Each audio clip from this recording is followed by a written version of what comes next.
సులోచన మనోభావాలకు స్వాగతం. ప్రెగ్నెన్సీ టైంలో వామిటింగ్స్ అవుతాయని చెప్పుకున్నాం కదా! ఆహ్, జనరల్‌గా ఈ బేబీ ఫార్మ్ అయినప్పుడు హార్మోనల్ చేంజెస్ జరుగుతాయి. హెచ్‌సీజీ అండ్ జీడీఎఫ్-15 అనే హార్మోన్స్ కొంచెం చాలా ఫాస్ట్‌గా పెరిగిపోతాయి ఆ హార్మోన్లు బాడీలో.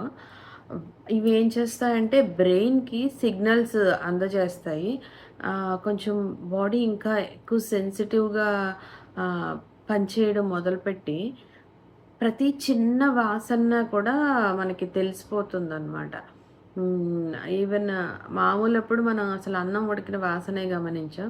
అలాంటిది ప్రెగ్నెన్సీతో ఉన్నప్పుడు అన్నం ఉడికినప్పుడు వచ్చే వాసన కూడా నచ్చదు.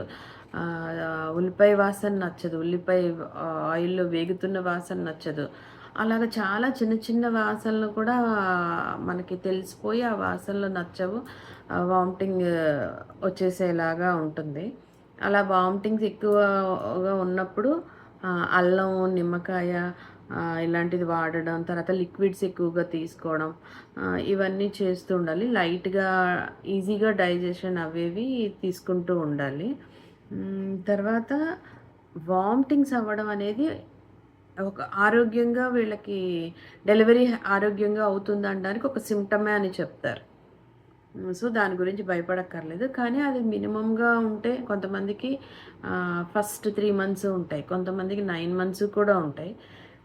అది అవుతూ ఉన్నా ఓవర్‌గా వాటర్ లాస్ అయిపోయి ఈ మదరు నీరసపడిపోయే పరిస్థితొస్తే ఖచ్చితంగా అది డాక్టర్ కన్సల్ట్ చేసుకోవాలి కానీ బేబీకి మాత్రం వెయిట్ తగ్గిపోతారేమో అని భయపడక్కర్లేదు.